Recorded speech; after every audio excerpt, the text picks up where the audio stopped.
अस्सलाम वालेकुम व्यूअर्स, आप देख रहे हैं खुशखबरी सीरीज़ और मैं हूं आपका मेज़बान अब्दुर्रहमान। इमरान खान का क्लेम है कि पंजाब में 450 अरब रुपए की सरकारी ज़मीन वागुजार हो चुकी है। उसका एक सबूत मैंने आज ख़ुद देखा। बहरिया ऑर्चर्ड जो मेन राइवर रोड लाहौर पे है, उसके अंदर ये मेन बुलीवार्ड आ रहा है, आप देख रहे होंगे पीछे सारा। और आगे से भी दिखाते हैं आपको। तो ये मेन बुलीवार्ड जो था, ये कोई 150 फुट का था। इसमें ये जगह पीछे सड़क टूटी हुई है, ये औकाफ़ की ज़मीन हथिया ली थी मलक रियाज ने। ये इमरान खान ने औकाफ़ की सारी ज़मीन, इससे ये सारा रकबा जो पीछे ये वागुजार करवाया है। और ये देखिए आप कि पीछे बुलीवार्ड मेरे बैक साइड पर भी है, वहाँ से आ रहा है और ये आगे तक जा रहा है। लेकिन जहाँ जहाँ सरकारी ज़मीन थी वो इमरान खान ने बाज़ियाब कराई है। इसका मतलब है कि वाकई पंजाब में 450 अरब में से कम बड़ा एक रकबा है, वो ज़रूर बाज़ियाब हुआ है। हम चलते हैं अब स्टूडियो, मज़ीद खुशखबरियाँ आपको वहाँ से जाकर देंगे। वेलकम बैक नाज़रीन। तो हम डिस्कस कर रहे थे मलिक रियाज का कब्ज़ा जो कि बहरिया ऑर्चर्ड लाहौर में किया गया। कुछ चीज़ें मैंने सीखी कि ये कब्ज़ा किया किस तरह जाता है, वो नई चीज़ें जो मुकामी अफराद ने बताई वो हम डिटेल में डिस्कस करेंगे।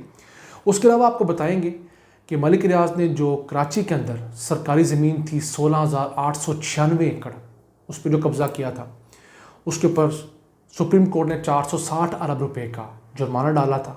उसमें से 65 अरब रुपए सुप्रीम कोर्ट के अकाउंट में जमा हो चुके हैं, तो ये बड़ी अच्छी बात है। इसके साथ साथ हम डिस्कस करेंगे पंजाब के अंदर 1,55,000 एकड़ रकबा जो है वो कब्ज़ा माफिया से वागुजार करवाया जा चुका है। और इसके साथ हमने जो एक चंद वीडियोज़ आपको पहले बताया था कि मुजफ्फरगढ़ में 3,750 एकड़ रकबा जो वागुजार हुआ था, तो जो काबिज़ीन थे नून लीगी साबिक MNA और साबिक MP उनके खिलाफ मुकदमा दर्ज हो चुका है। और तहमीना दौलताना उनके भाई ने कब्ज़ा किया हुआ था सरकार की ज़मीन पर 68 एकड़, वो कब्ज़ा भी वापस ले लिया गया है। तो चलते हैं मलिक रियाज की कार्रवाई की तरफ, जो कि रावण रोड के ऊपर मौजूद मानक गांव के अंदर ये कब्ज़ा किया गया था उसकी ज़मीन के ऊपर। बेसिकली ये सिखों का गांव था, सिख जो यहाँ से माइग्रेट करके चले गए तो उनकी ज़मीनें यहाँ पर थी जो गुरुद्वारे के नाम पर थी, ये बाकी थी। तो हुआ कि जब मलिक रियाज ने जगह ख़रीदी बहरे टाउन के लिए, तो उसके अंदर काफ़ी सारे मुख्तलिफ पैचेस थे जो सरकार के थे, मुख्तलिफ मद्दों में थे। तो इन्होंने उन पैचेस के इर्द गिर्द डेवलपमेंट करके उन पैचेस को अपने अंदर समो लिया। तो जैसे आप स्क्रीन पर इस वक्त देख सकते हैं, जो लंबी दीवार चल रही है ये बेसिकली मेन बुलीवार्ड है। 150 से 200 फुट का बड़ा खूबसूरत बुलीवार्ड था। इसमें मैंने खुद ट्रैवल किया गुज़श्ता कोई तकरीबन 8-9 महीने पहले, एक दोस्त के घर में जाना था। तो मैं हैरान ये हुआ जहाँ से मुझे क्यों मिला कि यार ये यकायक ये बुलीवार्ड बंद करके उसके ऊपर दीवार क्यों खींच दी गई है। ऐसा कभी नहीं होता, बुलीवार्ड ख़राब होता है, आप उसको रोकते हैं और सड़क दोबारा रिपेयर, लेकिन ये तो बुलीवार्ड के अंदर उसके ऊपर बाउंड्री वॉल बना दी गई है। तो पता ये लगा कि ये जो बुलीवार्ड के ऊपर ये जो पैच था ये सरकारी ज़मीन थी, उसको बुलीवार्ड के अंदर खा लिया गया था।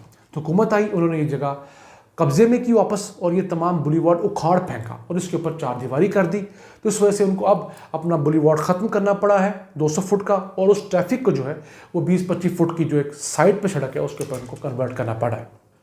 तो बेसिकली फिर मुकामी अफराद ने हमें ये बताया कि करते ये हैं कि मिसाल के तौर पर एक 200 एकड़ का ज़मीन का पैच ख़रीद लिया, उसके अंदर 5-10 एकड़ का सरकारी रकबा भी इनके हिस्से में आ जाता है अमूमन। तो होता यह है कि जब उस 200 एकड़ के ऊपर उन्होंने प्लानिंग की, तो जो पार्क्स और मसाजिद की जगह निकालनी होती है वो ये करते हैं, कोशिश करते हैं पार्क उस जगह पे बनाएं जिस जगह पर सरकारी ज़मीन होती है, या मस्जिद उस जगह पर बनाएं जिस जगह पर सरकारी ज़मीन होती है। उमूमी उन लोगों का कहना ये है। तो वो हुआ ये कि उस जगह पर जब मस्जिद बन जाएगी तो कौन माई का लाल कल को उठकर उस सरकारी ज़मीन पर मस्जिद गिराने का हौसला करेगा। लोग अकीदतन चुप हो जाएंगे, अफसरान भी चुप होंगे, बाकी लोग भी चुप होंगे। या पार्क बन जाएगा तो अब जस्टिफाई करेंगे जी कि सरकार की ज़मीन थी, हम इसको बेहतर मकसद के लिए इस्तेमाल कर रहे हैं। तो ये तरीका वारदात इनका था। ये ज़मीन आप देख सकते कितना बड़ा रकबा है जो कि स्टेट ने, ये मैं समझता हूँ मेरे नज़दीक तो ये सैकड़ों एकड़ है जो कि मुख्तलिफ पैचेज़ में था, जो सरकार ने इनसे वागुजार करवाया। कैसी बात है, मीडिया में कहीं पर ये कब्ज़ा वागुजार करवाने की खबर रिपोर्ट ही नहीं हुई। कैसे ये माफिया, तगड़ा माफिया ये। तो इसी को आगे बढ़ाते हैं।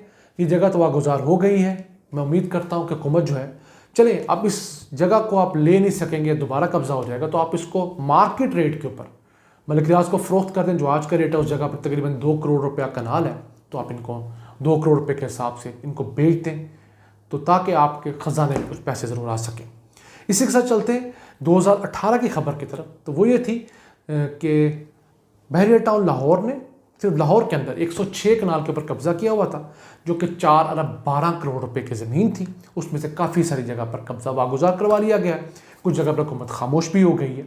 वो चीज़ आप अंडरस्टैंड भी कर सकते हैं कि उसकी क्या तोजी हो सकती है। अब चलते हैं कराची, जहाँ पर 16,896 एकड़ सरकारी रकबे पर बहरिया टाउन ने कब्जा किया था। उसका 460 अरब रुपया जुर्माना लगाया था सुप्रीम कोर्ट ने। उसमें से 65 अरब रुपया जो है वो सुप्रीम कोर्ट के अंदर जमा करवा चुका है बहरिया टाउन। बहरिया टाउन ने बड़ी कोशिश की कोरोना का बहाना लेकर उन किस्तों को डिलीट कर दे, क्योंकि हर माह 2.5 अरब रुपया जो है बहरिया टाउन ने सुप्रीम कोर्ट में जमा करवाना होता है उस जुर्माने की मात्रा में। लेकिन सुप्रीम कोर्ट ने एक नहीं चलने दी। ये सुप्रीम कोर्ट को हमारा सलूट है। और इसी के साथ साथ अब अगर हुकूमत चाहे तो बहरिया टाउन से मजीद पैसे कैसे निकलवा सकती है, जो कि ज़ेर ज़मीन पानी जो रियासत की मलकियत होता है, वो ज़ेर ज़मीन पानी बहरिया टाउन समेत तमाम बड़ी सोसाइटीज़, बल्कि प्राइवेट सोसाइटीज़ भी निकाल रही हैं। अगर 1 रुपया लीटर भी रेट लगाया जाए तो रोज़ाना अरबों लीटर पानी तो सिर्फ बहरिया टाउन में इस्तेमाल होता होगा, बाकी जगह पर भी इस्तेमाल, बाकी तमाम सोसाइटीज़ में इस्तेमाल होता होगा। हुकूमत अगर पैसे इकट्ठा करना चाहे तो खरबों रुपया इस ग्राउंड एक्वा फायर की मद में हुकूमत इनसे पैसे ले सकती है। ये लॉ पाकिस्तान में मौजूद है। इसी के साथ चलते हैं मज़ीद आगे, जो कि पंजाब हुकूमत से मुतालिक है कि उन्होंने अपने पास जो रिकॉर्ड था उसमें तकरीबन 1,65,000 एकड़ ज़मीन जिस पे कब्ज़ा हुआ था, उसमें से 1,55,000 एकड़ ज़मीन वागुजार करवा ली है और इसकी मलकियत 450 अरब रुपये बनती है। प्राइम मिनिस्टर ने भी यही बताया और बुज़दार सरकार ने भी यही हमको बताया। उम्मीद करते हैं इसमें मज़ीद तेज़ी आएगी। और पिछले हफ्ते की कारकर्दगी रिपोर्ट ये सामने आई है कि पिछले एक हफ्ते के दौरान जो पंजाब के 36 में से 31 ज़िला में एक्शन हुआ और 12,318 एकड़ ज़मीन वागुजार करवाई गई है, जिसकी मलकियत जो है 22 अरब रुपए बनती है। और पिछले हफ्ते के दौरान 403 FIR दर्ज हुई कब्ज़ा माफिया के खिलाफ और उसमें से 97 अफराद जो उनको गिरफ्तार भी किया गया है। उम्मीद करते हैं ये छोटे मोटे लोग नहीं होंगे गिरफ्तार होने वाले, इनमें से बड़े लोग भी शामिल होंगे। उसके साथ हमने चंद रोज़ कबल आपको बताया था कि मुजफ्फरगढ़ के अंदर एक बहुत बड़ा पैच जंगल का खाली करवाया गया था कब्ज़ा माफिया से, जो साबिक नून लीगी MPA और साबिक MNA के ज़ेरे कब्ज़ा था। 3,750 एकड़ ये लाशारी वाला जंगल जो था उसके अंदर कब्ज़ा किया हुआ था उन्होंने 30-40 साल से। तो उस कब्ज़े को तो वागुजार करवा लिया गया था, लेकिन अब उस कब्ज़े के ख़िलाफ़ एक मुकदमा दर्ज करवाया गया है एंटी करप्शन के अंदर। एंटी करप्शन का मुकदमा तगड़ा होता है निस्बतन पुलिस के। उसके अंदर ये 2 अहम लोग जो साबिक MPA हैं, मलक अहमद यार हंजरा और जो साबिक MNA मलक अफजल हंजरा, इन दोनों के ख़िलाफ़ मुकदमा दर्ज हो गया। इसके ख़िलाफ़ उस दौर का जो कानून गो था, पटवारीज थे, तमाम के तमाम महकमा वाइल्ड लाइफ के लोग थे, उस वक्त के जो अफसरान थे महकमा अनहार के, उन तमाम के ख़िलाफ़ मुकदमा दर्ज कर लिया गया है। ये बड़ा अच्छा हो रहा है। जितने मुकदमा अब दर्ज हो रहे हैं उसके अंदर जो लोग कब्ज़ा करते हैं उनके खिलाफ भी, और जो उस ज़माने के पटवारी होते हैं जिनका काम होता है कब्ज़ा रोकना, उन तमाम लोगों के खिलाफ मुकदमा दर्ज हो रहे हैं। और इनसे अब करोड़ों रुपया पैसा वसूल किया जाएगा, क्योंकि ये लोग हर साल जो है 5 करोड़ रुपया इस रकबे से कमाते थे। अब इनके ऊपर मल्टीप्लाई किया जा रहा है कि 30 सालों में इन्होंने कितने पैसे कमाए। वो 1 अरब रुपये से ज़ायद रकम बनती है, वो 1.5 अरब रुपया वो इनसे वागुजार करवाया जाएगा।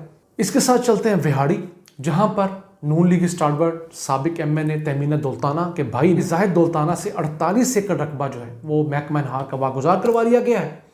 और इसकी मालियत तो बताई गई 10 करोड़ रुपये, लेकिन मैं समझता हूँ कम से कम 20-25 करोड़ रुपये का ये रकबा होगा। अब उनसे जो ने इस रकबे को इस्तेमाल किया है उसकी रकम वसूली की जाएगी। हर साल तकरीबन इससे 1.25 करोड़ रुपया ठेका कम अज़ कम लिया करते थे, तो उनसे पैसे पिछले 15-20 साल के वापस लिए जाएंगे इंशाल्लाह ताला।